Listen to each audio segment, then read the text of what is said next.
গুই সাপ দেখে সব লোকজন দৌড়ায় পালাই রে। হারেস ডাক দে কয়ে আমার আপন জনেরা শোন, আমি সাপ নয়, আমি মানুষ, আমি হারেস। আরে এমন একটা নামের সঙ্গে বেয়াদবি করেছি, আমি গুই সাপ হয়ে গেছি।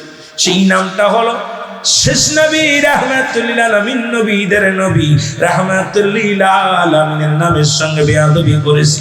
নামটা তাওরাত কিতাব থেকে কেটে দেওয়ার কারণে আমি গুই সাপ হয়ে গেছি। দৌড়ায়া যা আমার নবীর কাছে, দৌড়ায়া যা, আমার জন্য দোয়া করে যেন আল্লাহ যেন আমারে ভালো করে দেয়। সুবহানাল্লাহ, একটু জোরে বলা যাবে না? আল্লাহু আকবার। যা বলে নবী গো,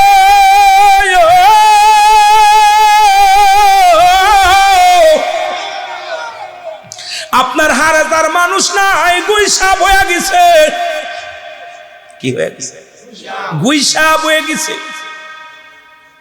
এ মুসলমান, দিলের কান্ডা লাগা শোনো। আল্লাহ নবী দোয়া করে, আল্লাহ ওরে মানুষ বানায় দাও।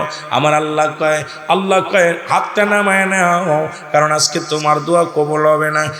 আজকে এমন জায়গা হাত লাগাইছে, যারে না বানাইলে আমি আসমান জমিন বানাইতাম না, যারে না পাঠাইলে কুল কায়নাত কিচ্ছু করতাম না। সেই নবীর সঙ্গে বেয়াদবি করছে। এই পৃথিবীর মধ্যে যতক্ষণ পর্যন্ত আমার হাবিব ক্ষমা না করবে, আমি আল্লাহ তারে ক্ষমা করতে পারি না। জোরে জোরে চিল্লায় বলা যাবে না আমার হাওয়া।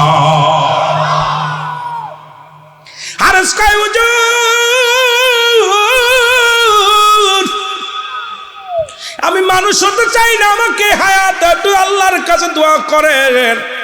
যতদিন পর্যন্ত আখির নবী দুনিয়ার মধ্যে আগমন না করবে, যতক্ষণ পর্যন্ত তার কাছে ক্ষমা না চাইতে পারবো, ততদিন পর্যন্ত যেন আমার মরণ হয় না। নবী দোয়া করলেন, আল্লাহ কবুল করলেন। 1 মাস 2 মাস কয়েক মাস চলে গেলেন, বছর চলে গেলেন, যুগ চলে গেলেন।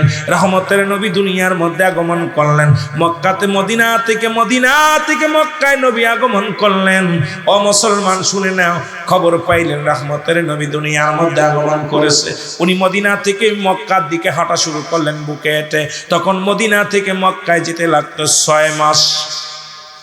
এই 6 মাসের পথ বুকে হেঁটে হেঁটে গেলেন, যায় আবু জেহেলের বাড়ির সামনে যায়। আবু জেহেলের বাড়ির সামনে যাইয়া ওনার চোখে ঘুম ধরলেন। রাস্তা ওনার ঘরের সামনে যে ঘুমায় আছে, সকালবেলা ঘুম থেকে উঠে আবু জেহেল দেখে বিশাল বড় এক সাপ। আবু জেহেল করে বাপ, মুহাম্মাদের সঙ্গে আমার একটু বিদ্রোহী চলতেছে, মুহাম্মদ সাপ পাঠাই দিছে। আমার বাবারা দিলের কান্ডা লাগা শোনো। আবু জেহেল লাঠি আইনা যখন কইছে মার, আরে তা কয় আবু জেহেল রে আমারে মারিস না, আমি সাপ না, আমি হলাম হারেস, আমি তাওরাত কিতাবের পণ্ডিত, আমারে তুই মারিস না। কে কার কথা শোনে? আবু জেহেল এমন মারা মারছে, মারিয়ে একদম সেটাং করে ফেলছে। পোড়াইয়া আগুন দিয়া পোড়াইলেন সাপটারে। শুধু মেরে খন্ত হয় না, হাড্ডি গুড্ডি ভাঙছে। এরপরে সাপটারে আগুন দিয়া পোড়াইয়া, ও মুসলমান শুনে নাও, আগুন দিয়ে পোড়াইয়া এই সাপটারে লইয়া কি করছে, একটা পাতিলের মধ্যে বইরা আমার নবীর কাছে চলে আসছে যে মুহাম্মদ যদি এই পাতিলের মধ্যে কি আছে বলতে পারে, তাহলে আব্দুল্লাহর বেটা মুহাম্মাদের কালেমা পড়ে আমি আবু জেহেল মুসলমান হয়ে যাব। জোরে জোরে চিল্লায় বলা যাবে না আল্লাহু আকবার।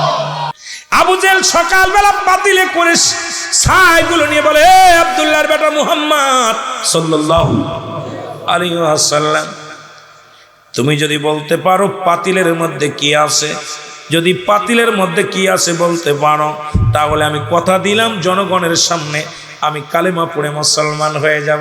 1 মিনিটের অমুসলিম থাকবো না, তোমার বিদ্রোহী করবো না, তোমার সাথে কোনো শত্রুতাই করবো না রে বাবা, তুমি যদি এইটা বলতে পারো। আমার নবী কয় আবু জেহেল রে, এই পাতিলের মধ্যে যা আছে ওইটা যদি কথা বলে, নিজের পরিচয় দেয়, তাহলে কি তুমি মানবা? কয় তাহলে তো কোনো ব্যাপারই না। মুসলমান আমার নবী হাতটা রেখ সোজা করিয়া যখন বললেন, ও মুসলমান শুনে নাও, যখন বললেন আল্লাহ, ও আমার আল্লাহ, পাতিলের মধ্যে কি আছে জবান খোলায়া দাও, সঙ্গে সঙ্গে পাতিলের ভিতর থেকে কালেমা বাইরে গেছে, লা ইলাহা ইল্লাল্লাহু ঈসা রূহুল্লাহ। জোরে জোরে চিল্লায় বলা যাবে না মারহাবা। রহমতের নবী আবার একটা জাহান্নামের মধ্যে গেলেন। দরজা খুলে দেখলে দেখতে পাইলেন একদল নারীদের গায়ের মধ্যে গায়ের মধ্যে আগুনের সবগুলো মুড়ায় আছে। নবীজি বলা পর খাদিজা বলে, ইয়া রাসূলুল্লাহ, ইয়া হাবিবাল্লাহ, কারণ আমার নবীজি বলছে আমি অধিক পরিমাণ নারী জাতিকেই দেখেছি জাহান্নামীতে। আমার কথা না, নবীজির কথা। অনেক আবার মা বোন বলতে পারেন, হুজুর খালি আমরাই কি গেছি জাহান্নামী, অন্য কেউ যায় নাই? মারে শুনে নে, শুনে নে। নবী বলছে আমি জান্নাত জাহান্নাম দেখলাম, ওই জাহান্নামের মধ্যে দেখলাম অধিকাংশ নারীর সংখ্যা এই জাহান্নামের মধ্যে বেশি।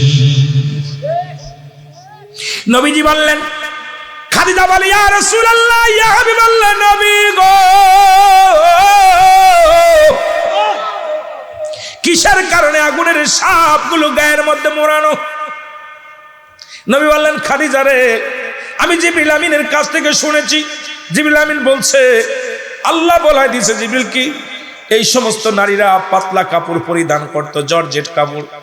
আজকে আমার মারা শোনো, শোনো বাবারা শোনো, যে সমস্ত মেয়েরা পাতলা জর্জেট কাপড় পরিধান করে, গায়ের কাপড়গুলো দেখা যায়, গায়ের গোস্তগুলো দেখা যায়, পাতলা কাপড় পরিধান করে, আল্লাহর দরবারে শুনে নাও, ইয়াউমাল কিয়ামতের ময়দানে তোমাদের গায়ের মধ্যে আগুনের পোশাক পরানো হবে, তোমাদের গায়ের মধ্যে আগুনের সাপগুলো মুড়ায়া তোমাদেরকে কামড়াতে শুরু করবে।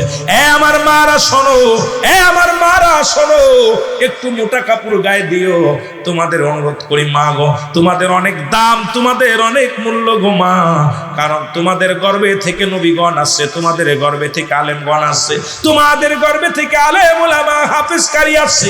এ মুসলমান, বাংলাদেশের দোয়েল পাখি হলো বাংলাদেশের জাতীয় পাখি। ও যদি জানতো, তার দাম যদি জানতো, তার মান যদি জানতো, জীবনেও কোনোদিন ময়লার উপরে পড়তো না। সে গাছের ডালায় বসে বলতো আমার খাবার এনে দাও, কারণ দোয়েল পাখি যে জাতীয় পাখি, দোয়েল নিজেও জানে না তার দাম কত। তদ্রূপ আমার দেশের মা বোনেরা, তারা নিজেদের দাম জানে না, তারা কয় সমান অধিকার চাই, সমান অধিকার চাই। মারে তোমরা কি একবার ভাবতে পারো না, তোমরা হাফেজ সাহেবের মা, তোমরা কারি সাহেবের মা, তোমাদের গর্ভে থেকে দুনিয়ার যত গাউস কুতুব আসছে সবই তো তোমাদের গর্ভে থেকে আসছে রে মা। তোমাদের দাম আমার আল্লাহ অনেক দিছে, সুতরাং তোমরা ইজ্জতটা রক্ষা করো, সমাজটা রক্ষা করো, জাতিকে রক্ষা করো মা, পর্দা করো। আর লজ্জা যদি নাই থাকে রে মা, একটু লজ্জাপতির পাতা বেটে বেটে খায়ো, দেখবা তোমাদের এমনি লজ্জা এসে যাবে। জোরে বলেন ঠিক কি না? রাসূল জাহান্নামের ভিতরে যাইয়া দৃশ্যগুলো দেখলো। এবার দেখে একদল নবী বললেন, আমি আয়েশা খাদিজা রে, আমি দেখলাম একদল মহিলা পুরুষের পেটটা বড় গো, অনেক বড় পেট, চিৎকার মারতেছে। এই দুই জাতি শুধু চিৎকার মারে। নবীজি বলা পর খাদিজা বলে, ইয়া রাসূলুল্লাহ, ইয়া হাবিবাল্লাহ, হাকিকত কি? বলে, খাদিজা রে, ওই সমস্ত নারী পুরুষ তারা দুনিয়ার মধ্যে সুদ খাইতো, সুদখোর। এই সুদখোর দুনিয়ার মধ্যে ওদের পেটের মধ্যে শুধু সাপ আর সাপ। এই সুদখোরের পেটটা হবে বড়। ওই সুদখোর নারী, সুদখোর পুরুষগুলো জাহান্নামের মধ্যে তারা হাঁটতে পারছে, জাহান্নামের দিকে নিয়ে যায়। এই জাহান্নামের করুণ কাহিনী বলতে যায় নবীজি চোখের পানি ধরে রাখতে পারে নাই। আল্লাহ, আমার আদরের উম্মাতদেরকে তুমি জাহান্নামে দিবা, আল্লাহ তুমি আদরের উম্মাতদের তুমি জাহান্নামে দিও না গো।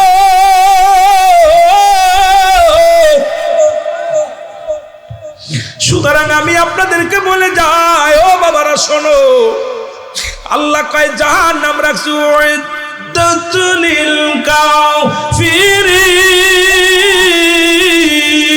কাফিরিন। আল্লাহ কয় কাফের বেঈমান মুনাফিকদের জন্য একটা নয়, দুটি নয়, 7টা জাহান্নাম প্রস্তুতি করে রাখছে। আর 7টা জাহান্নামী রাসূলুল্লাহ ঘুরে ঘুরে দেখছে। দেখেই করুণ দৃশ্য, কারণ আমার নবীজি মিরাজের রাত থেকে এসে শুধু জাহান্নামের কথা ভাবতো আর কাঁদতো, চোখের পানি ছেড়ে কাঁদতো। ওই পাথর হবে, পাথর হবে মুসলমান জ্বালানি, এই মানুষের পাথরগুলো জ্বলবে, এর মধ্যে মানুষগুলো পোড়ানো হবে, ওই জাহান্নামের অগ্নিকাণ্ড গো। আল্লাহ, আল্লাহ তুমি জাহান্নাম থেকে আমাদের বাঁচাও, ওই জাহান্নামের অগ্নিকাণ্ড থেকে আল্লাহ তুমি আমাদেরকে রক্ষা করো। জোরে জোরে বলেন আল্লাহু আকবার। আহা, কোথায় বাঁচার মতো। রাসূল জান্নাত দেখে আসলেন, জান্নাতের মধ্যে কত সুন্দর বাড়ি খানা, কি ব্যবহার! নবী বললেন, এই খাদিজা রে, এক একটা জান্নাতীকে আল্লাহ পাক মহিলাদের জন্য 70টা করে গেলেমান, পুরুষের জন্য 70টা করে হুর নির্ধারিত করে রাখছে। সুবহানাল্লাহ। খাদিজা বলে, ইয়া রাসূলুল্লাহ, ইয়া হাবিবাল্লাহ, যদি হুর গেলেমান গুলো জান্নাতীদের সফর সঙ্গে হয়, যদি তাদের খাদেম হয়, আমাদের কি হালাত হবে? আমার নবীজি বললেন, খাদিজারে শোনো, এই পৃথিবীর মধ্যে সতী নারী, সতী স্বামীগুলো ইয়াউমুল কিয়ামতের ময়দানে আল্লাহর জান্নাতের ভিতরে তার স্বামীকে চেয়ে নিবে, তার স্ত্রীকে চেয়ে নিবে। ওই হুরগুলো তো থাকবে তাদের জন্য বোনাস, গেলেমানগুলো থাকবে তাদের জন্য বোনাস। দুনিয়ার স্বামীগুলো, দুনিয়ার স্ত্রীগুলো তাদের জান্নাতি, তাদের সাথী হবে। জোরে বলেন মারহাবা। নদীর ভিতরে গোসল করে এক সুন্দরী নারী, দেখতে শুনতে অনেক বালা। এত সুন্দর নারীর আগে কখনো দেখি নাই। সদাগর চিন্তা করে, কত নৌকা নিয়ে কত এই নদী দিয়া গেলাম, এত সুন্দর মহিলা নজরে পড়ে নাই। এই মহিলার বাড়ি কোথায়, কোথায় তার গা, কোথায় তার দেশ, নাম কি, কোথায় কি অবস্থা। আস্তে আস্তে করে নৌকা বিরাইলেন। নৌকা বিরাইয়া মহিলাটাকে টেনে হিসড়ে উঠাইলেন।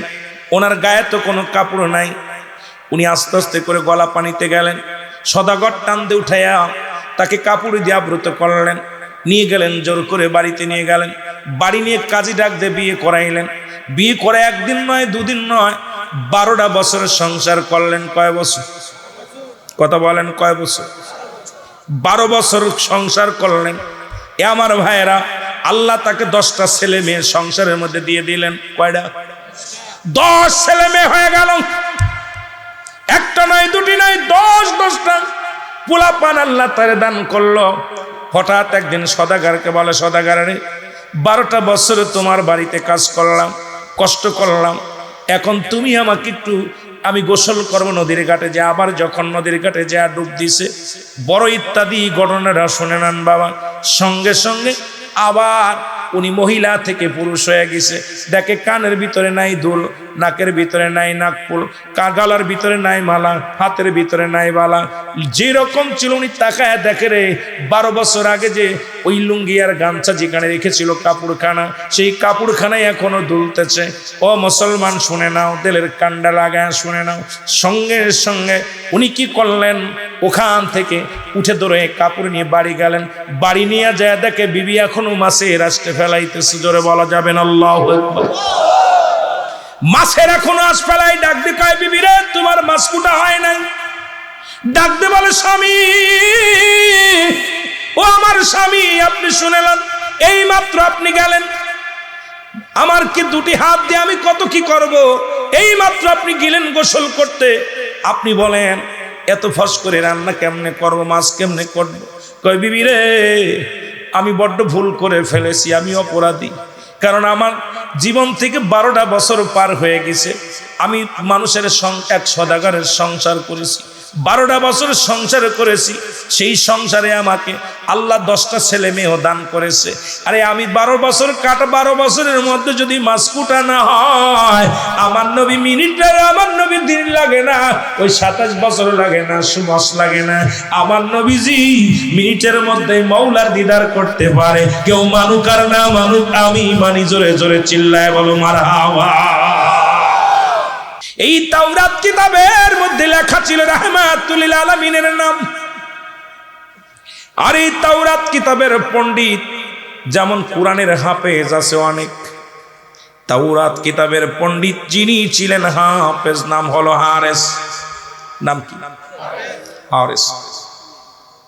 উনি রাতের অন্ধকারে ওনার নবীর কাছে যেয়ে বলে, হে আল্লাহর নবী, তাওরাত কিতাব কোন নবীর উপর আসছিল? কোন নবীর উপরে? জোরে বলেন, কোন নবীর উপরে? হে আল্লাহর নবী, এ মুসলমান, আপনার কিতাবের মধ্যে দেখলাম শুধু রাহমাতুল লিল আলামিনের নাম। মনটা বড় কষ্ট গো। আসমানি যতগুলো কিতাব আছে, প্রতিটা কিতাবের মধ্যে আমার নবীর নাম। সুবহানাল্লাহ কইতে আর একটু জোরে। জান্নাতের মধ্যে আমার নবীর নাম, জান্নাতের গেটে গেটে আমার নবীর নাম, আরশের গায়ে সব জায়গায় আমার নবীর নাম, আমার আল্লাহর নামের সঙ্গে মিলানো আল্লাহর নবীর নাম। সুবহানাল্লাহ। এই তাওরাত কিতাবের পণ্ডিত ওনার বৎস মুসলমান শোনেন মুসা আলাইহিস সালাম ডাক দেবি, ঈসা আলাইহিস সালাম ডাক দে বল, ঈসা আলাইহিস সালামের উপর আসলেন তাওরাত কিতাব। মুসলমান উনি বললেন, হে আল্লাহর নবী শুনে লন, আপনি এই কিতাবটার মধ্যে কি হয়েছে, এই কিতাবের মধ্যে রাহমাতুল লিল আলামিনের নাম, এটা আমি মানতে পারি না। আমি হলাম আপনার উম্মত, কেন মুহাম্মাদের নাম লেখা থাকবে আপনার কিতাবের মধ্যে? উনি বললেন, তুমি যদি ওই নামের সঙ্গে বেয়াদবি করো না, ওই নামের ওসিলায় আসমান জমিন সৃষ্টি, ওই নামের ওসিলায় কুল কায়নাত সৃষ্টি, ওই নামের সঙ্গে বেয়াদবি করো না। উনি রাতের অন্তাত কিতাব পড়তে যায় রাসূলুল্লাহর নামগুলো কেটে দিলেন, কালি লাগায়া দিলেন। কালি লাগানোর সঙ্গে সঙ্গে রে মুসলমান শুনে নাও, উনি সঙ্গে সঙ্গে মানুষ থেকে গুইসাব হয়ে গেছে। ধরে বলেন আল্লাহু আকবার। জান্নাত দেখেছে, জাহান্নাম দেখেছে। নবীজি বর্ণনা করে খাদিজা রে শোনো, বলে হুজুর আপনি জাহান্নামের মধ্যে কি দেখলেন? একটু বিবরণ দিলে বুঝতে পারবেন। বাবা ওদিকে নয়, লম্বা আলোচনা নয়। যেটা বলতেছিলাম, হুজুর আপনি জাহান্নাম দেখে আসলেন, জান্নাত দেখে আসলেন, এই জান্নাতের ভিতরে কি দেখলেন, জাহান্নামের মধ্যে কি দেখলেন? নবী কয়ারে আমি প্রথম জাহান্নামের মধ্যে গেলাম, দেখলাম অধিক পরিমাণ নারীরা জাহান্নামে, 90% মানুষ, 90% মেয়েরা এই জাহান্নামের মধ্যে। আল্লাহু আকবার বলেন না। খাদিজা বলে, ইয়া রাসূলুল্লাহ, ইয়া হাবিবাল্লাহ, হাকিকত কি আমার মেয়ের জাতি এত জাহান্নামে কেন, এত জাহান্নামী কেন? বলো খাদিজারে শোনো, ওই জাহান্নামের ভিতরে আমার আল্লাহ ঢুকাইছে ওই সমস্ত মেয়েরা, যে সমস্ত মেয়েরা স্বামীর লানত করে, স্বামীকে অভিশাপ করে, লানতকারী মহিলারা জাহান্নামী। আমার নবী বলা পর আম্মাজান খাদিজাতুল কুবরা বলে, ইয়া রাসূলুল্লাহ, ইয়া হাবিবাল্লাহ, লানত কাকে বলে একটু জানতে পারিনি। আমার নবী বললেন, খাদিজারে শোনো, লানত হলো যে সমস্ত নারীরা তার স্বামীকে অভিশাপ দেয়, গালাগালি করে, এই সমস্ত মেয়েরা বিনা হিসেবে জাহান্নামে যাবে, তাদের তওবা আল্লাহ কবুল করবে না, তাদের মুসলমান পৃথিবীর মধ্যে কোনো আমল আল্লাহ তাদের কবুল করবে না। যে সমস্ত নারীরা পৃথিবীর মধ্যে তার স্বামীকে অভিশাপ দেয়, গালি দেয়, অভিশাপ দেয়, মুসলমান শুনে নাও, বিনা হিসেবে জাহান্নামে যাবে। জোরে জোরে বলো আল্লাহু আকবার। নবীজি বললেন, দ্বিতীয় জাহান্নামে গেলাম গো, দেখলাম অধিকাংশ নারী জিহ্বা উল্টায়া পিছনের দিকে প্যারাক লাগায় রাখছে, প্যারাক লাগায় রাখছে। জাহান্নাম থেকে যেহেতু মিরাজের আলোচনায় গেছেন, একটু জাহান্নামেও ঢোকার দরকার, জান্নাতে ঢোকার দরকার। কত বিস্তারিত আলোচনা তো করা সম্ভব হবে না, তবু একটু বলে যাই। নবী বললেন, বলে খাদিজা বলে, ইয়া রাসূলুল্লাহ, ইয়া হাবিবাল্লাহ, কিসের জন্য তাদের জিহ্বাটা উল্টায় রাখছে? নবী বলার পর, খাদিজা রে শোনো, এই সমস্ত মেয়েরা যাদের কথা বেইবারের বাইরে চলে গেছে, যাদের আওয়াজ, যাদের কথা সাউন্ডটা ঘরের বাইরে চলে গেছে, এই সমস্ত মেয়েদের জিহ্বাটা টেনে এই মুসলমান পিছনে প্যারাক লাগায় রাখবে। আপনার এলাকায় যে তুমি মেয়েরা আছে, শুনে নেন, আমার মারা, আপনারা মায়ের জাতি, আপনারা নবীদের মা, আপনারা আলেমদের মা, আপনারা কারি সাহেবের মা, নবীদের মা গো। যে নারীর কথা বেইমানের বাইরে চলে যায়, তাকে শরীয়তে তালাক দেওয়া জায়েজ হয়ে যায়। এখন যদি এই ওয়াজ করি, সকালবেলা আমার হাতে হ্যান্ডকাপ লাগায় দিবেন মুসলমান, কারণ এখন সব জায়গায় নারী নেতৃত্ব। এখন যেখানে যাবেন সেখানেই নারী, যেখানেই যাবেন সেখানেই নারী। এখন পুরুষ নির্যাতিত দেশ অল পৃথিবী, শুধু বাংলাদেশ নয়, অল পৃথিবী এখন পুরুষ নির্যাতিত দেশ। জোরে বলেন ঠিক কিনা? এবার আম্মাজান বলেন, ইয়া রাসূলুল্লাহ, ইয়া হাবিবাল্লাহ, এরপরে কোন জাহান্নামে যা কি দেখলেন? নবী বলেন, খাদিজা রে, তৃতীয় নাম্বার জাহান্নামে যে দেখি একদল নারীর মাথার উপরে আগুনের সাপ, আগুনের কাকগুলো ঠুকায় ঠুকায় খায়, ঠুকায় ঠুকায় খায়। নবী বলার পর খাদিজা বলে, ইয়া রাসূলুল্লাহ, ইয়া হাবিবাল্লাহ, এর হাকিকত কি, একটু কারণটা কি আমার বলেন। নবী বললেন, খাদিজা রে, যে সমস্ত মহিলারা তারা মাথার চুলগুলো এলোমেলো করেছে, বেগানা পুরুষের দেখাইছে, এই সমস্ত মেয়েদের যারা মাথায় কাপড় রাখে না, যারা মাথার কাপড়গুলো ফেলে দেয়, আমি মাদের পায়ে ধরে বলে যায়, এই এলাকার মারা, তোরা মায়ের জাতি, তোদের ইজ্জত আল্লাহ দিছে, তোরা মাথার কাপড় রেখে দে, মাথার কাপড়গুলো রেখে দে, তোরা চুলগুলো বেগানা পুরুষের দেখা দেখাস না। যে সমস্ত নারীরা মাথার চুলগুলো বেগানা পুরুষের দেখাইবে, ইয়াউমাল কিয়ামতের ময়দানে আগুনের সাপ তাদের মাথার মস্তিষ্কগুলো ঠুকায় ঠুকায় খাইবে। জোরে জোরে চিল্লায়া বলা যাবে না আল্লাহু আকবার। নবী গো, আপনি তো বললেন 70 টাকার হুর দিবে, 70 টাকা করে গেলেমান দিবে। তা আমি তো নবী আপনাকে পাওয়ার জন্যই তো বিয়ে করেছি নবী, আপনাকে চাই জান্নাতের মধ্যে। নবী কয় খাদিজা রে শোনো, তুমি শোনো, এই দুনিয়া থেকে যারা সতী নারী সতী পুরুষ আল্লাহর জান্নাতি যারা হবে, ইয়াউমাল কিয়ামতের ময়দানে যখন জান্নাতে প্রবেশ করবে, ওই হুরাদের সঙ্গে নারীকে দেওয়া হবে, গেলেমান দেওয়া হবে, তোমাকেও দেওয়া হবে। আমার বন্ধুগণ শুনে নাও, ওই স্বামীর সঙ্গে স্ত্রীকেও দেওয়া হবে, স্ত্রীর সঙ্গে স্বামীকেও দেওয়া হবে। তবে আদর্শবান, চরিত্রবান, ইমানদার স্বামী হওয়া লাগবে, স্ত্রী হওয়া লাগবে। জোরে বলো মারহাবা।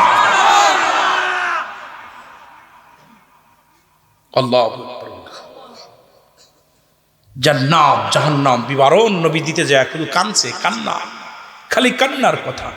জান্নাতের বিবরণ দিয়ে নবী কষ্ট আনন্দ পাইছে, আর জাহান্নামের বিবরণ দিতে যায় নবী চোখের পানি ছাড়ছে, কাঁদছে, সহ্য করতে পারে না। জাহান্নাম এত বড়, এক একটা জাহান্নামের ভিতর 70,000 রশি লাগানো থাকবে। কত হাজার?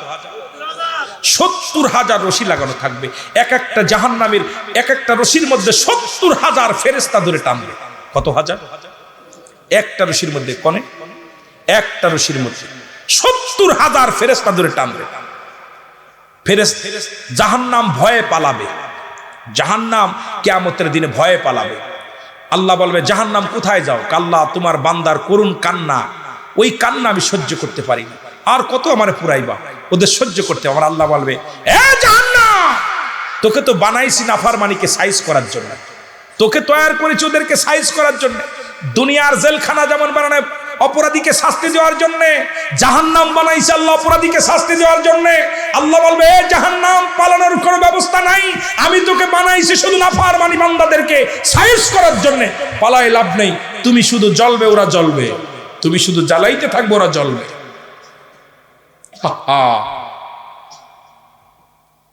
মিশে মিশে জিন্দেগি কাটায় দিলে, মিশে মিশে বন্দেগি না কইরা দুনিয়ার প্রেমে পড়ে। দুনিয়া আমার বাবারা শুনে নাও, সামনে আসছে 14ই ফেব্রুয়ারি ভালোবাসা দিবস। নাউজুবিল্লাহ। আমার দেশে ভালোবাসা দিবসটা পালন হয়। ও আমার যুবক বাবারা শুনে নাও, দিলের কান্ডা লাগা শুনে নাও, 14ই ফেব্রুয়ারি তোমরা পালন করো। এই 14ই ফেব্রুয়ারির নামে ভালোবাসা দিবস তোমরা পালন করো। আমার দেশে লক্ষ লক্ষ নারী নির্যাতিত হবে, নারী শিশু মুসলমান শুধু দর্শিতা হবে, লক্ষ লক্ষ বললে ভুল হবে, কোটি খানেক নারী পুরুষ অবধ মিলামিশা করবে। অনেকের স্বামী বিদেশের মাটিতে আছে, তারা বয়ফ্রেন্ড নিয়ে মিলামিশা করবে, অনেকে গার্লফ্রেন্ড নিয়ে যাবে। মুসলমান শুনে নাও, রাসূলের বিধান শুনে, ইসলামের বিধান শুনে নাও। নবীজি বলছে দুইটা জিনিস যে ব্যক্তি আমার কাছে জামিনদার হয়ে যাবে গো, আমি নবী ওয়াদা করলাম এই লোকটারে আমি জান্নাতে নিয়ে যাব হাত ধরে। নবীজি বললেন এই দুইটা জিনিস হলো, একটা হলো দু গালের মধ্যে বস্তু জিহ্বা।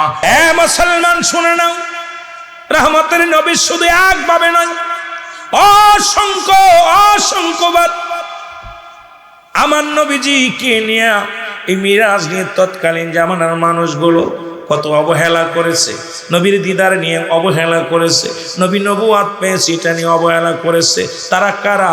আমার নবীর চাচার সংখ্যা ছিল 9 জন। কয়জন? জোরে বলেন কয়জন?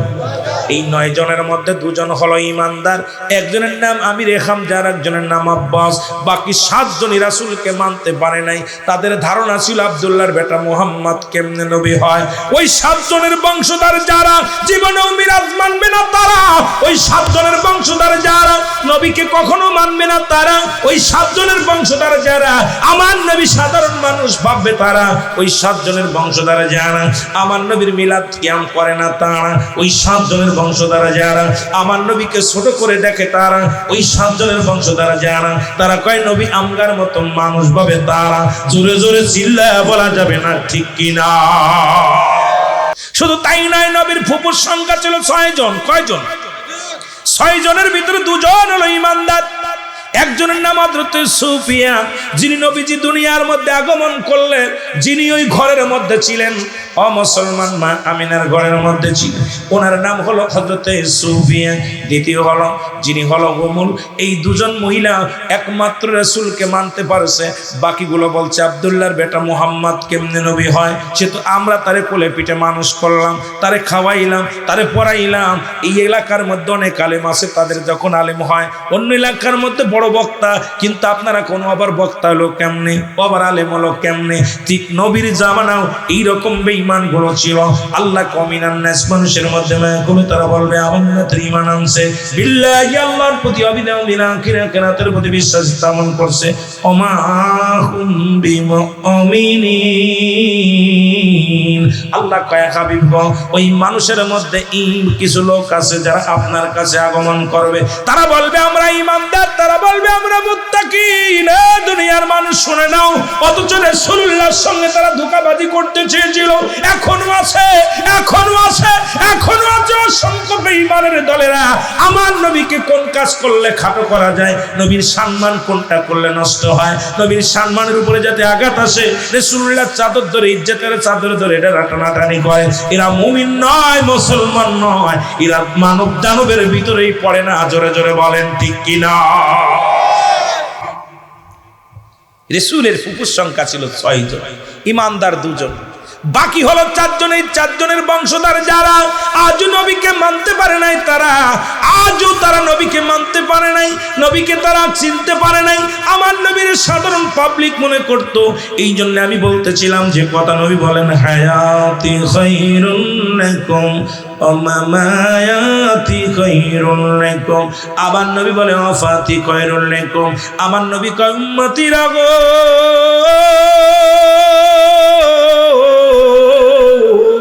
এই দুনিয়ার মধ্যে আমি নবী আগমন করলাম আমার উম্মতের কল্যাণ স্বরূপ। শরীয়তে আমার নবী, তরিকাতে আমার নবী, হাকিকতে আমার নবী, কবরে আমার নবী, মিজানে আমার নবী, চলতে পথে আমার নবী, খাবারের মধ্যে আমার নবী, ঘুমের মধ্যে আমার নবী। নবী কয় আমার এই জিন্দেগিতে আমি আসলাম আমার উম্মতের কল্যাণের জন্য, আবার দুনিয়া থেকে বিদায় হয়ে গেলাম। এই জন্য আমার দেশের কিছু মৌলবীরা কয়, আলেমরা কয় নবী আমগার মতো মানুষ। নবী তো নিজেই কইছে আমি তোমাদের মধ্যে আগমন করেছি আমার উম্মতের জন্য কল্যাণ স্বরূপ। এখন নবী বিয়ে করছে, এই বেঈমানেরা কয় আমরাও বিয়ে করছি, নবীও খাইছে আমরাও খাই, নবী ঘুমায় আমরাও ঘুমাই। মুসলমান শুনে নাও, দিলের কান্ডা লাগায় শুনে নাও, সব কথা ভালো করে কান দিয়ে শোনো। কারণ নবীর সঙ্গে কার সঙ্গে মিশাল দাও? কারণ নবী হলো গুনাহ থেকে মুক্ত, আমরা হলাম গুনাহে যুক্ত। নবীরা হলো মাসুমের মাসুম, আমরা হইলাম গুনাহ মার্কা মানুষ। এই গুনাহ মার্কা মানুষ হইয়া আমার নবীর সঙ্গে তোমরা যারা মেশাল দাও, তোমাদের মতো পাগল আর দুনিয়ার মধ্যে কেউ নাই। জোরে বলেন ঠিক কিনা? এ বুকারা শোন, ভালো করে শোন, আব্বারা শোন, যারা কয় নবী মারা গেছেন, এদের মতো বুকা দুনিয়ার মধ্যে কেউ নাই। নবী বলেন মামায়াতি খায়রুন লাকুম। আমার নবী কয় উম্মতিরা শোনো, এই পৃথিবীর বুক থেকে আমি নবী ইন্তেকাল করেছি, আমি ওফাত করেছি, এটা আমার উম্মতের জন্য কল্যাণ। কারণ পৃথিবীর মধ্যে কোন উম্মত যখন ভালো কর্ম করে, ভালো কাজ করে, আমি নবীর সঙ্গে সঙ্গে আল্লাহর দরবারে প্রশংসা করি, আমার আল্লাহ অমুক গ্রামে অমুক ব্যক্তি ভালো কর্ম করেছে, আল্লাহ তুমি অমুক ব্যক্তির জন্য প্রশংসা করে। আমার নবীজি প্রশংসা করে, আল্লাহ ওই তৌফিক আহমেদ চৌধুরী সাহেব ভালো একটা কাজ করেছে, আল্লাহ আমার নবী প্রশংসা করে আল্লাহর দরবারে।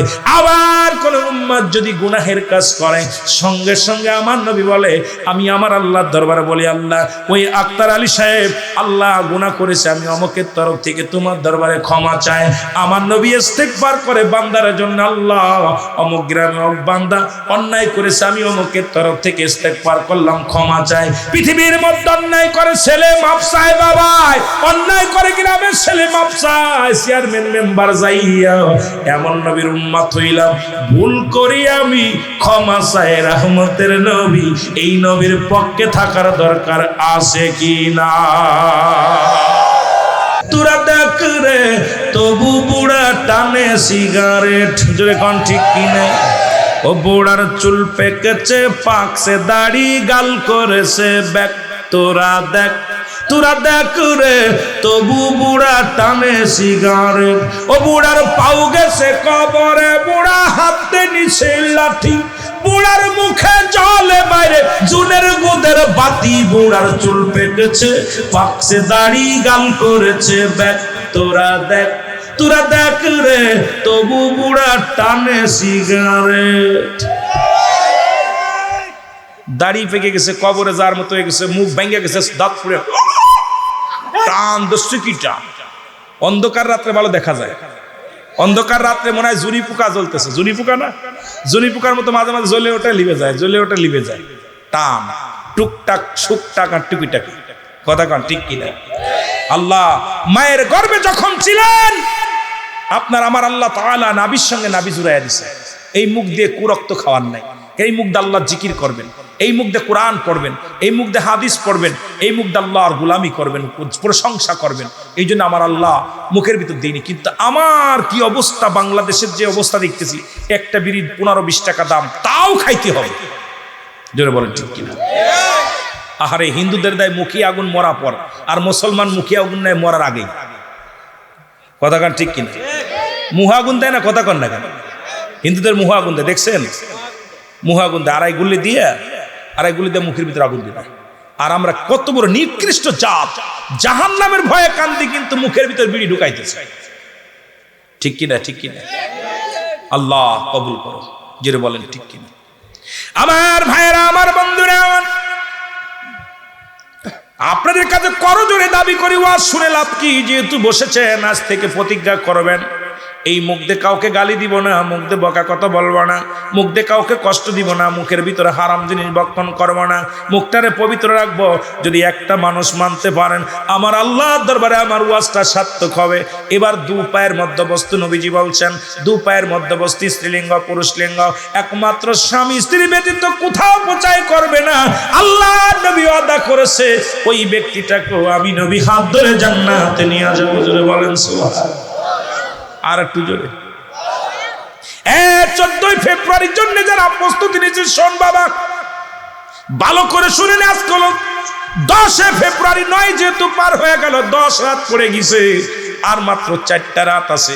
তোদেরকে বলে যায় বাবা, শোন, 14 ফেব্রুয়ারি যারা পালন করার নিয়ত করেছে, ভালো করে শুনে নে। পৃথিবীর মধ্যে যদি কোনো যুবক, কোনো যুবতী, অবিবাহিত নারী, অবিবাহিত পুরুষ যদি জিনা করে, ভালো করে লেখে নে আব্বা, অবিবাহিত নারী, অবিবাহিত পুরুষ যদি জিনা করে, সর্বপ্রথম তাদেরকে 100 বেতের আঘাত করতে হবে। এর মধ্যে কয়েকটা বেতের আঘাত মারলে যদি মারা যায়, মারা গেলে তারে কাফন পরাতে হবে, গোসল করাতে হবে, কাফন পরাইতে হবে, দাফন করাতে হবে। বাকি যে বেতের আঘাতগুলো থাকবে, এটা কবরের পর লাগাইতে হবে। যারা জিনাকারী, একটা পুরুষ যদি, একটা অবিবাহিত নারী, অবিবাহিত পুরুষ যদি, এই বিচার যদি একটা আপনাদের এই কুমিল্লার জমিনে হতো, বাংলার জমিনে যদি কয়েকটা এই রকম শাস্তি হতো, তাহলে পিতার সন্তান মায়ের গর্ভে যেত না। গতকালকের নিউজটা শুনেছেন কোথায়? ও মুসলমান, পটুয়াখালী, বরগুনা পটুয়াখালীর জমিনে ওই বাসর রাত্রে মেয়ে থেকে বাসর রাত্রে স্ত্রীর সন্তান হয়েছে। মেয়ে বলছে, আমার সন্তানটা দিছে আমার আব্বা। এদের যদি এরকম কঠিন বিচারের আওতায় আনা হতো, আল্লাহর কসম সারা জীবনের জন্য ব্যভিচার বন্ধ হয়ে যেত। জোরে বলেন ঠিক কিনা? কত মানুষ কবরে শুয়ে গেছে, আপনি দেখছেন। আপনি এই বয়সে কত মানুষ, অনেকে এখন বড়ার বয়স পেয়ে চলে গেছে। হে ভাই, আজরাইল কখন চলে আসবে কেউ বলতে পারে। রে আজ না হয় কাল তুমি যাইবা কবরে, মরার পরে দেখবে চেয়ে গো তোমার সবই রইল। একটু জোরে বলেন না, মরার পরে দেখবে চেয়ে গো তোমার সবই রইল পড়ে, মরার পরে দেখবে চেয়ে। রে দাদাই গেছে বাবাই গেছে কেউ আসলো না ফিরে, দাদাই গেছে বাবাই গেছে কেউ আসলো না ফিরে, তোমার তো যাইতে হবে গো ভাইজান অন্ধকার কবরে, তোমার তো যাইতে হবে গো অন্ধকার কবরে, তোমার তো এর ঘর কন্যা বাড়ি কন্যা সবই যাইবাছে রে, গাড়ি কল্লা বাড়ি কল্লা সবই যাইবাছে রে, তোমারও তো যাইতে হবে গো ভাইজান অন্ধকার কবরে, তোমারও তো যাইতে হবে গো। আজ না হয় কাল তুমি যাইবা কবরে, আজ না হয় কাল তুমি মরার পরে দেখবে চেয়ে গো তোমার ছবি রইল পরে, মরার পরে কুল্লু মান আলাইহা ফান সব শেষ করে দিবে কে? কুল্লু নাফসিন যায়িকাতুল মউত, প্রতিটা প্রাণীর মৃত্যু স্বাদ গ্রহণ করতে হবে। আল্লাহ বলে সব যা করে রাখলেন আপনি, আপনার মরা পর মনে সব থাকবে না, আসমান জমিনের ভিতরে যা কিছু আছে সব কিছু চূর্ণ বিচ্ছিন্ন হয়ে যাবে। কার জন্য সুদ খাও, কার জন্য ঘুষ খাও, কার জন্য জিনাবা বিচার করো, কার জন্য মানুষকে কষ্ট দাও, কারণ এই দুনিয়ার সম্পদ খাবে লোকে, তোমার দেহ খাবে পোকে। যে বলে ঠিক এই দেহটা তবে বড় প্রমাণ করে দিয়েছে কুমিল্লার জমিনে 28 বছর পরে লাশ উত্তোলন হয়েছে। কত বছর? 28 বছর পরে লাশ উত্তোলন করেছে, কাফনের কাপড় পছে নাই। এ কুমিল্লার মানুষ শোন রে বাবা, তোরা বড় ভাগ্যবান রে, প্রমাণ আপনাদের দিয়ে গেছে। 28টা বছর পরে ইমাম সাহেবের লাশ উত্তোলন হয়েছে, লাশের কাফনের পছে নাই, বডির কষ্ট পছে নাই, একটা কাপড় নষ্ট হয়নি, ওই অবস্থায় আছে। তার ছেলেকে জিজ্ঞাসা করানো হলো, ছেলে বলল আমার আব্বা জান এক ওয়াক্ত তাহাজ্জুদের নামাজ ছাড়তো না, আমার আব্বা জান খালি কাঁদতো, দেখতাম যায় নামাজের মধ্যে বয়া বয়া বসে কাঁদতো, চোখের পানি ছিঁড়ে ছিঁড়ে কাঁদতো, আর আমরা নামাজ না পড়লে আমাদের খাবার দিত না, অত্যন্ত কড়া ছিল। আর আমার আব্বা জান রাত হয়ে গেলে আমরা যখন ঘুমায় পড়তাম, রাত যখন গভীর হয়ে যেত, মসজিদে যায় একা একা যায় নামাজ বিছায় বিছায় কাঁদতো। এ মুসলমান, এমন দেহ বানাইছে 28 বছরে কাপড়ের কাপড় পচে নাই, 28টা বছরে গায়ের পশম পচে নাই, এমন বডি খানা আল্লাহ বানাইছে, ইবাদত করতে করতে আল্লাহর সঙ্গে এমন ভাবে মিশে গেছে, তার বডি খানা এখনো জিন্দা আছে। সুতরাং আমাদের এমন বডি বানাইতে হবে, এমন দেহ বানাইতে হবে, আল্লাহ যেন মাটিতে শোয়ানোর পরে যেন পোকামাকড়ে না খাইতে পারে। জোরে বলেন ঠিক কিনা? বড্ড কষ্ট, কুমিল্লার মানুষ এখনো সচেতন হয়নি। আমি আশ্চর্য, সাংবাদিকরা বলছে কইছে আমার আব্বা জান দেখেছি, আমার আব্বা জান খালি দুনিয়ার মধ্যে ফিতনার জগৎ ছিল, আমার আব্বা জান শুধু নামাজ পড়তো, রোজা রাখতো, আর তাহাজ্জুদের নামাজ পড়তো, কাঁদতো, চোখের পানি ছেড়ে আল্লাহ জাহান্নামের ভয়ে কাঁদতো। জাহান্নামের ভয়ে যার চোখ দিয়ে, আল্লামা কুতুবী রাহমাতুল্লাহ বয়ান করে, জাহান্নামের ভয়ে যার চোখ দিয়া চোখের পানি ছাড়ে আর খাস তওবা করে, কবরের ভয়ে জাহান্নামের ভয়ে যে ব্যক্তি চোখের পানি ছেড়ে আল্লাহ বলে ডাক দেয়, আল্লাহ তার দরিয়া দরিয়া গুনাহ মাফ করে দেয়। সুবহানাল্লাহ বলেন না? ভয় আছে? কবরের ভয় নেই। কবরের ভয় থাকলে সে কোনোদিন অন্যায় করতে পারে না, কবরের ভয় থাকলে সে জিনা ব্যভিচার করতে পারে না, কবরের ভয় থাকলে, মরণের ভয় থাকলে কোনোদিন সে অন্যায় পথে চলতে পারে না। আসলে কপাল মন্দ, আসলে আমাদের কপাল মন্দ, কবরের চিন্তা নাই, মরণের চিন্তা নাই। আজকে তোদের কাছে অনুরোধ করি যুবক ভাইরা, ও যুবক ভাইরা, বাজান তোদের পায়ে ধরি, আয় ফিরে আয়, পথে আয়, এখনো সময় আছে, ফিরে আয়। এই যৌবন থাকবে না, এই যৌবন কদিনের জন্য আমার আল্লাহ শেষ করে দিবে। সুতরাং সবকিছু স্রষ্টার মৃত্যু নাই, সৃষ্টির মৃত্যু আছে। যেহেতু আমরা সৃষ্টি, যেহেতু আমরা সৃষ্টি, সুতরাং এই আমাকে রাখবেন আল্লাহ, আমাকে শেষ করে দিবে, একমাত্র থাকবে আমার আল্লাহ। যেহেতু আমরা সৃষ্টি, সৃষ্টি থাকবে না, স্রষ্টা থাকবে, সুতরাং আমি আপনি থাকবো না, হয় আজ না হয় কাল। এই তো হয়তো দুদিন পরে নাই দুদিন আগে।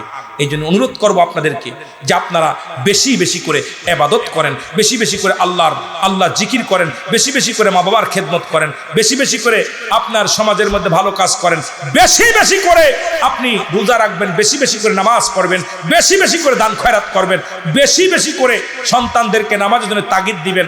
সেটা করবেন। সামনের উপস্থিত আশেকান জাকের আন্দার প্রাণ মুসলমান ভাই বন্ধুগণ, পর্দার আড়ালের মা বোন, সকলকে আবার একটু সালাম জানাই, আসসালামু আলাইকুম ওয়া রাহমাতুল্লাহি ওয়া বারাকাতুহু। সন্ধ্যা থেকে শুরু করে অনেক আলোচনা শুনেছেন, মিরাজ তথ্য আলোচনা করলাম।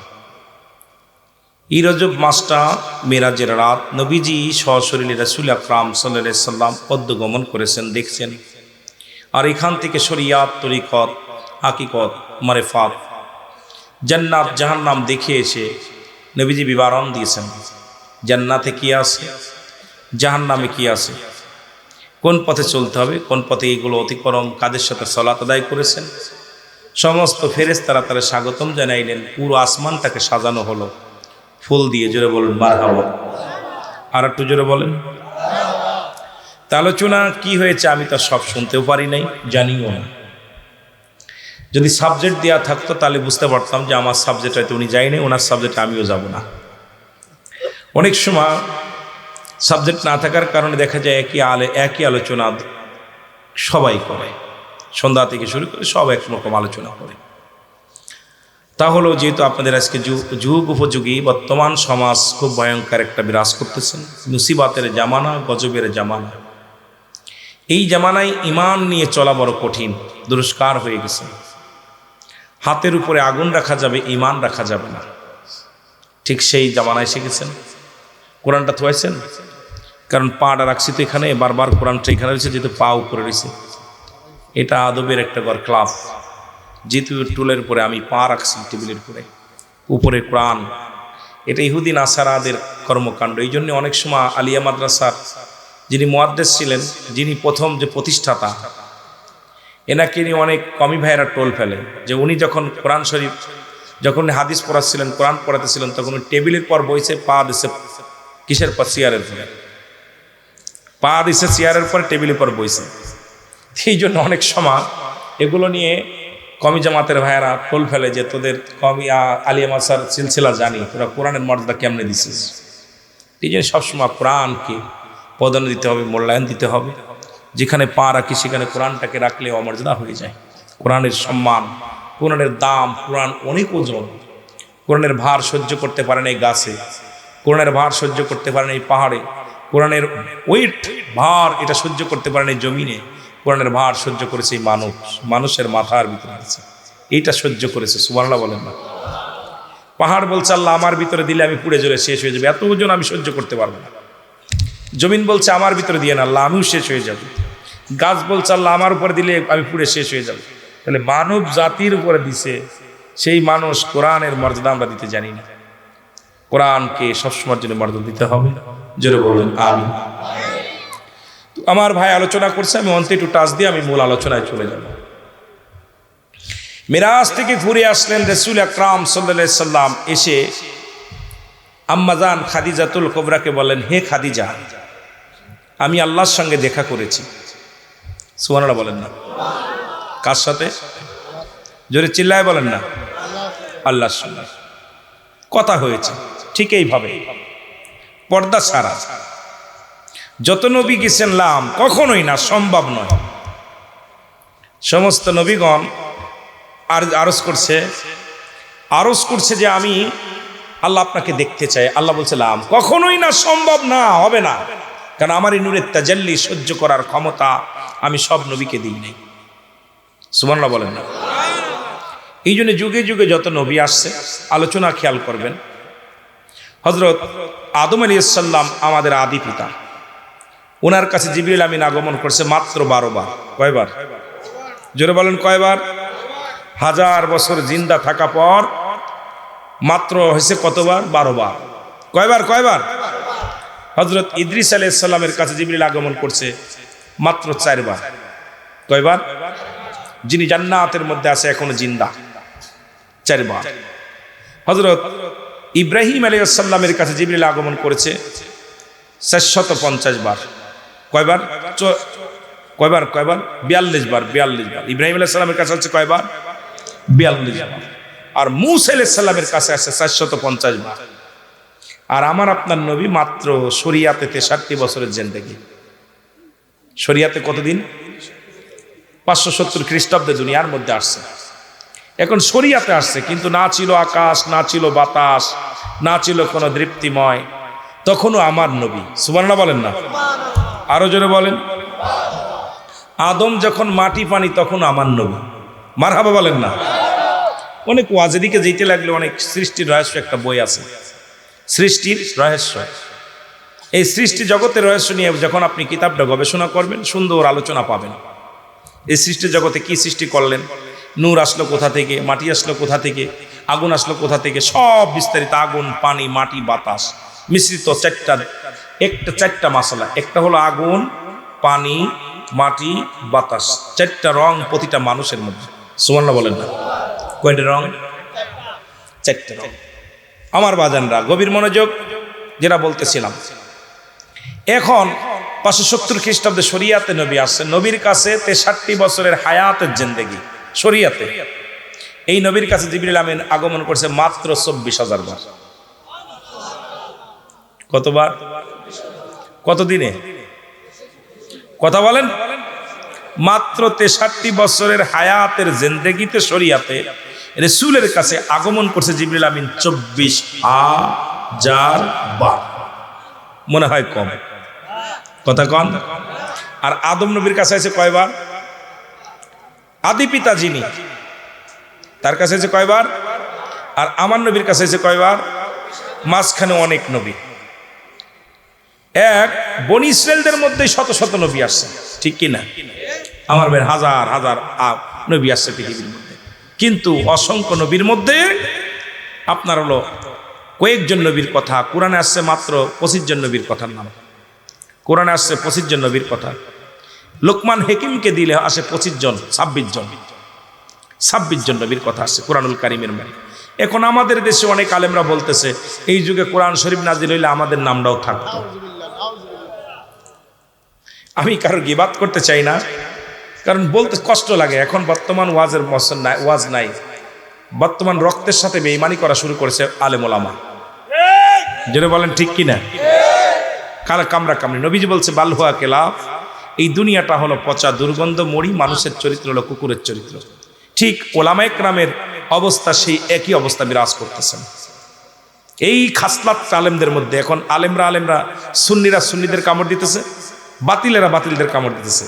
আমি আজকে আশ্চর্য হয়ে গেলাম, ফেসবুক চালাতে যে দেখলাম, আজকে একটু সময় পেয়েছিলাম, যদি লম্বা জার্নি করে আসতে যে দেখলাম যে আমাদের কমি অঙ্গনে যে সমস্ত আলেম আছে, ওরে করছে আমার বাড়ির কাছে গরম দিচ্ছে, ও করছে, ওরে দিচ্ছে, ও করে দিচ্ছে, খালি আমাদের দেখলাম না, আজকে ওদের দিকে খেয়াল করলাম। তা দেখলাম যে অবস্থা, মোটামুটি কে কারে মারতেছে। আবার একটা আলেম বললো আমি প্রতিদিন যে তেল কিনি যে টাকার, এই টাকা তুই বছরে ইমামতি করে টাকা পাইস না। নাউজুবিল্লাহ বলেন।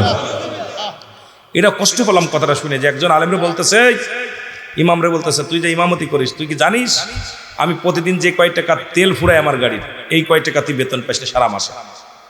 নিজেকে নিজে কত ফকরের কথা। আর এখন আমরা কন্ট্রাক্টদারি বক্তা, এই কন্ট্রাক্টদারি বক্তা দ্বারা এত টাকা না হলে যাব না, এত টাকা দিতে হবে। এখন আমরা টাকার কাছে বিক্রি হয়ে গেছি ওলামায়ে কেরাম। এখন আমল একেবারেই নাই, ইমান শেষ, জামানাও শেষ। যেটা বলেন ঠিক কিনা? ইমান শেষ, জামানাও শেষ। কি বলেন? আমিও টাকা ছাড়া আসতেছি না, আমিও টাকা ছাড়া কথা বলতেছি না। অবস্থা খুব খারাপ। এরপরে দেখলাম সুন্নিদের অবস্থাটা দেখলাম, সুন্নিরা যেভাবে শুরু করছে, আল্লাহু আকবার। এই জগতে আমি চিন্তা করতে, আল্লাহ আলেম না হয়ে যদি ভ্যান চালক হতাম, রিক্সা চালক হতাম, হয়তো আল্লাহর কাছে জবাব দিতে পারতাম। কিয়ামতের ময়দানে জবাব দেওয়ার মতো পরিবেশ নাই। এগুলো অচিরেই বন্ধ করতে হবে। নুরুল ইসলাম ফারুকী সাহেব, ওনার একটা স্লোগান আমার মনে পড়ে, পীর যার যার সুন্নিয়াত সবার। পীর যার যার, আপনি যে পীর মুরিদ হন না কেন, সুন্নিয়াতের স্বার্থে ঐক্যবদ্ধ হতে হবে। আর সিলেটের আরেকজন ফুলতলি মাসলাদের, উনি দেখলাম ওনার একটা আওয়াজ আমার অত্যন্ত ভালো লাগছে, বাঁচাও ইমান বাঁচাও দেশ, সাহেব কেবলার নির্দেশ। সুবহানাল্লাহ বলেন না? এই দুইটা বাণী আমার কাছে অনেক ভালো লাগছে, যে বাঁচাও ইমান বাঁচাও দেশ, সাহেব কেবলার নির্দেশ। তো তো এখন ইমান বাঁচাইতে হবে, দেশও বাঁচাইতে হবে। জোরে বলেন ঠিক কিনা? ওদিকে আমি যাব না, লম্বা আলোচনা, আমি যুগ উপযোগী কথা বলতে হবে আপনাদেরকে, কথা বলবো আস্তে আস্তে আমরা আলোচনায় যাই। যেটা বলতেছিলাম, রাসূল আকরাম সাল্লাল্লাহু আলাইহি সাল্লাম প্রথম দিলেন খাদিজার দাওয়াত। আপনার চরিত্র কত ভালো এটা একমাত্র আপনার বিবি ভালো জানে। আপনি ইমাম সাহেবের চরিত্র কেমন, মৌলানা সাহেবের চরিত্র কেমন, এটা একমাত্র সার্টিফিকেট দিতে পারে আপনার বিবি। কথা বলেন না কেন? আপনার বিবি বলতে পারে যে আপনার চরিত্র কেমন। এই জন্য সবচেয়ে আমার নবী স্বামী হিসেবে পৃথিবীর মধ্যে সর্বশ্রেষ্ঠ স্বামী ছিলেন। মারহাবা বলেন না? মারহাবা। নবী হিসেবে তো শ্রেষ্ঠ ছিলই, স্বামী হিসেবেও শ্রেষ্ঠ ছিল। মারহাবা বলা যাবে না? খাদিজাতুল কুবরাকে বলেন, হে খাদিজা, আমি আল্লাহর সঙ্গে দিদার করেছি। দেখো খাদিজা, ইয়া রাসূলুল্লাহ, ইহা বলে আমি মানি, কারণ আমি আমার হাবিব সত্য বলে, মিথ্যা বলে না। আমার হাবিবকে আমি যেটুক চিনি, আমার স্বামীকে চিনি, যে আমার স্বামী যেটা বলেছে এটা একদম সিম্পল ব্যাপার। আপনি দেখা করছেন, আপনি আল্লাহর সঙ্গে দিদার হয়েছে, জান্নাত জাহান্নাম দেখেছেন, সত্তলা জমিন ঘুরেছেন, এটা কেউ বিশ্বাস না করলে আমি করি। সুবহানাল্লাহ বলেন না? এখন এই জন্যে পৃথিবীর মধ্যে স্বামী হিসেবে শ্রেষ্ঠ ছিল। মানুষ হিসেবে কেমন শ্রেষ্ঠ ছিল, যেহেতু বলতেছেন হায়াতি খায়রুল লাকুম, আমার হায়াতের জিন্দেগিটা খুব খেয়াল করতে হবে, আলোচনা খুব খেয়াল করতে হবে। রাত জেগে বসে আছেন, যেহেতু আমি এত বড় আলেম না, আমি বিজ্ঞ ওলামা ইকরামদের মধ্যে কেউ পড়ি না, কারণ আমিও সাধারণ একজন নগণ্য গোলাম। আসমান নিচে জমিনের উপর আমার মতো নরাধনকে দিয়া দুই চারটে কথা বলার সুযোগ আল্লাহ করেছে মদিনাওয়ালার দোয়ার খাতির, আপনাদের দোয়ার বরকতে। নিক নজরে না হলে আমার মতো গুনাহগার একটা কথা বলা সম্ভব না। এখানে অনেক বিজ্ঞ ওলামা আছেন, বসে আছেন সাইডে, পাশে বসে আছেন, আমার সাথে জাননেওয়ালা বেশি, বন্যওয়ালা বেশি। হয়তো আল্লাহ আমাকে আপনাদের দোয়ার বরকতে একটু সুযোগ দিছে কথা বলার। আল্লাহ যেন এই গোলামের মুখ দিয়ে কিছু কথা বলার সুযোগ দান করে। জোরে বলুন আমিন। দেখেন ব্যক্তি হিসেবে কত ভালো ছিল। ব্যক্তি হিসেবে নবীজি চলে গেলেন কার কাছে? বালকদের মধ্যে হযরত আলী রাদিয়াল্লাহু তাআলার কাছে। তখন বালক হলো আলী, শেরে খোদা হযরতে আলী রাদিয়াল্লাহু তাআলা আনহু। ওনার কাছে গেলেন, বললেন, হে আলী, ছোট্ট মানুষ আলী, আমি যে আল্লাহর সঙ্গে দিদার করেছি, তোমার কি বিশ্বাস হয়? আলী বলেন, ইয়া রাসূলুল্লাহ, ইয়া হাবিবাল্লাহ, আমি মানি। কেউ মানুক আর না মানুক, যে আপনি যে আপনাকে যে আল্লাহ বলেছেন বাইয়িনাত, উত্তম ব্যবহার, উত্তম আখলাক, উত্তম চরিত্র একমাত্র আপনার আছে। আমাদের দেশে দেখবেন অনেক মুরব্বীদের দেখলে ছেলেরা দৌড় মারে, আবার অনেকে দেখলে দৌড়ে কাছে আসে। কথা বলেন না কেন? অনেক আলেমরে দেখলে আসসালামু আলাইকুম হুজুর ভালো আছেন, আর অনেক হুজুরে দেখলে দৌড় মারে, এই হুজুর পাশায় সিমটি মারবে। তো ভালো মন্দ কিন্তু ছোটরা বলছে। জোরে বলেন ঠিক কিনা? আমার নবী ব্যক্তি হিসেবে কত ভালো ছিল দেখেন। এমন ব্যক্তি ছিলেন দুনিয়ার শরিয়াতের জগতে।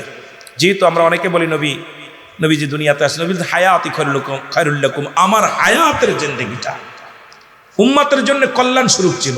আর কেমন কল্যাণ ছিল? হযরত আলী বলে, ইয়া রাসূলুল্লাহ, ইয়া হাবিবাল্লাহ, আপনি তো সত্য বলেছেন। আমরা একটা কথা বললে বলে মিথ্যে কথা বলতেছে, বানোয়াট বলতেছে, বেয়াদব। যেটা বলেন ঠিক কিনা? আমার নবী কতটুকু গ্রহণযোগ্য ছিলেন। আল আমিন, আমার নবীজি হলো সত্যবাদী। তৎকালীন জামানায় ইহুদি খ্রিস্টানরা আমার নবীকে আল আমিন বলতেন, খালি আল্লাহ বলে নাই, নবীকে আল আমিন বলতেন তৎকালীন মক্কা মদিনার মানুষেরা, যে আমার নবী মিথ্যা বলতো না। এমন লোক ছিল আমার নবীজি, এমন একজন নবী ছিল যে তার জীবন দশায় মিথ্যা বলে নাই। সুবহানাল্লাহ বলেন না? সুবহানাল্লাহ।